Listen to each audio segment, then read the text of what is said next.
Welcome back to LimQ Plus, everyone. On this channel, I'm 100%ing Breath of the Wild by a bit every day until Tears of the Kingdom comes out, which is today in 39 days. We've now breached the 40-day barrier. I wanted to have a little bit of fun in today's video, and I opened up a material page with all of the materials that are currently in The Legend of Zelda Breath of the Wild, and I wanted to kind of brainstorm what could they be used for fusing. Obviously, I'm not claiming that any of this is true. This is just a for fun theory crafting session. Let me know your ideas too, obviously. I love reading those. I'm actually going to use some of your ideas in this video. But yeah, so basically, I wanted to briefly just explain, if you're watching this for the first time for some reason, we are getting pretty close to the end of the series. We're almost at 98%, and I'm just cleaning up some Korok seeds and locations that I still have to get. But yeah, I'm not going to go over all of the materials, only the ones that are interesting. The first thing I want to talk about is all of the different monster guts, horns, etc. I honestly really doubt that all of them are going to have their own unique effect when, for example, fused to an arrow or weapon. Instead, I think they might do different damages, like maybe the more advanced the enemy is, maybe the more damage your fused arrow does, but I would be surprised if like a Boko horn arrow does something completely different from a Zalfos horn arrow, unless there's suddenly now different damage types in the game. This is something that, for example, Elden Ring does, where there's like piercing, slashing, and like crushing damage. I don't think we're gonna get that personally, but that's kind of like the only way I would see that we could possibly see a difference there. Okay, so I need to make it up there to get a acorn Korok seed.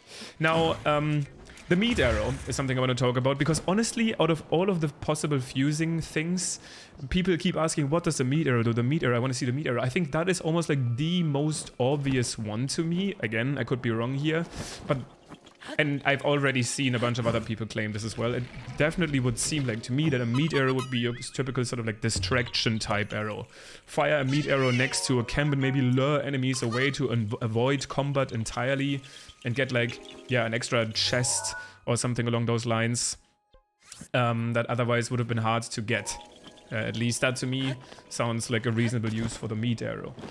I had this really fun idea about dragon parts, which I really don't think is gonna happen, but I just think it would be cool. And that's, what if attaching a dragon part to your arrow gives you kind of like this Hanzo Overwatch moment, where the dragon itself will literally be like spawned as you fire the arrow. Of course, that's likely not gonna happen, but I think it would be extremely cool.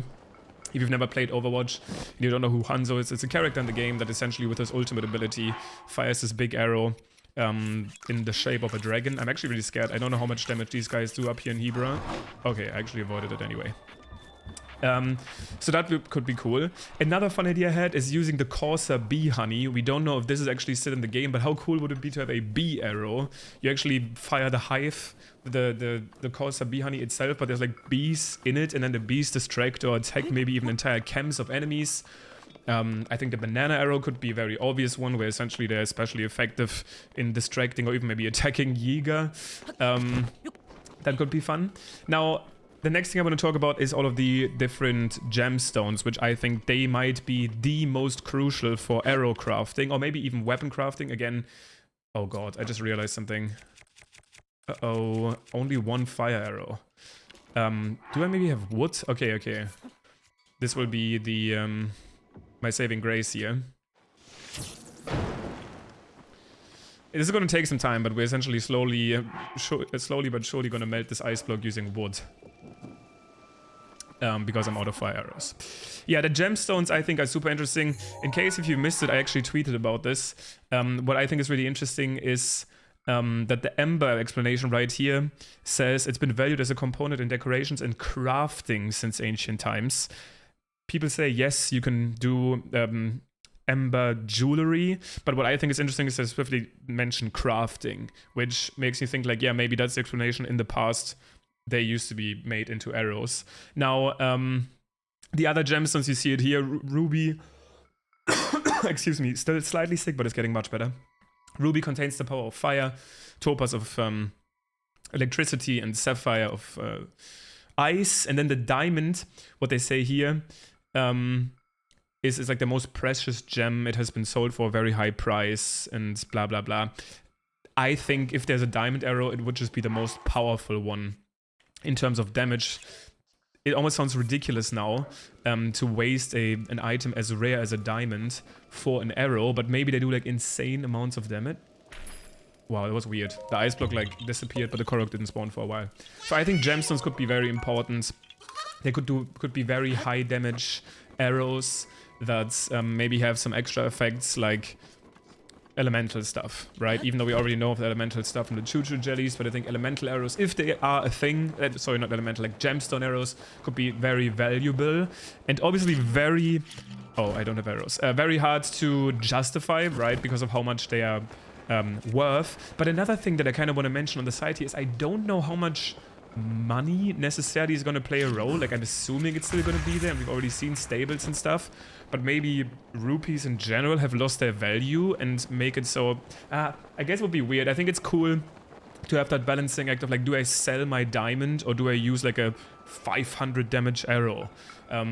If that was the case, already discussed this, this would make, I'm also going in the completely wrong direction. This would make the glitch that we have in this game right now, the inventory slot transfer where you can duplicate items, extremely more broken than it already is. Like, imagine making 999 diamonds and having essentially infinite super strong arrows. Again, I highly doubt that that's going to be happening. Now, I've talked a bunch about like different arrow ideas. I still am personally pretty sure that you can fuse, well, I'm not pretty sure, but like, it makes sense to me that you can, we already know you can fuse stuff to your shield, right? But I also think you can fuse stuff to your weapons, and I'm talking about materials, not from the world.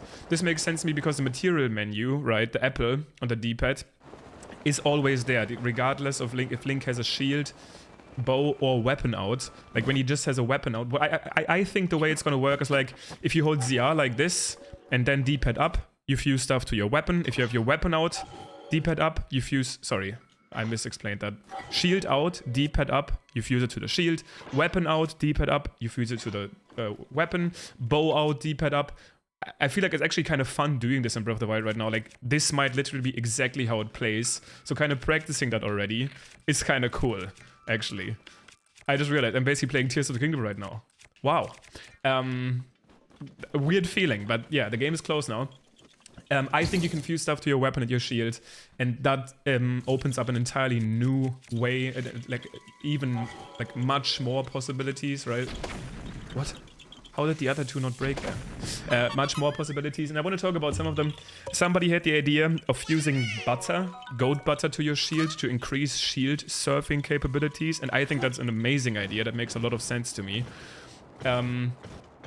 Another thing would be, again, the gemstones, infusing your weapons with elements, or maybe sharpening them, making them deal more damage, and maybe being able to apply those materials to your previously fused weapons in general. Like, let's say you fuse something with a stick and wood, and then you then fuse like a gemstone to it. Maybe the gemstone would then cover the lock club with fiery power. Like, how cool is it? I mean, I can't wait.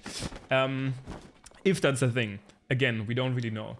There's some other items here that I see on this list that I have like no immediate ideas about, but I think would be pretty cool in terms of potential. I'm looking at the star fragment, if that's still a thing. I think that could be a pretty fun one. I don't know if it would have like extreme range, maybe like a star fragment arrow, because it obviously is like a comet. Like, imagine like a comet type arrow. That alone sounds so cool to me. We have monster extract on the list here. Maybe would be especially effective against monsters if it's coated in monster extract. I already talked about something in a video not too long ago where I kind of thought about ideas for fusing arrows, where I talked about a poison arrow, which now makes much more sense to me. If there was like a poisonous mushroom, we already saw the puff shroom, maybe there is actually a damage over time type poison arrow that you can make with one of these new arrows. One thing that I want to talk about at the end here is Key's wings. We talked a lot about Key's eyes already because they are confirmed to be our homing arrow. Key's wings, in my mind, could also maybe increase the range of an arrow.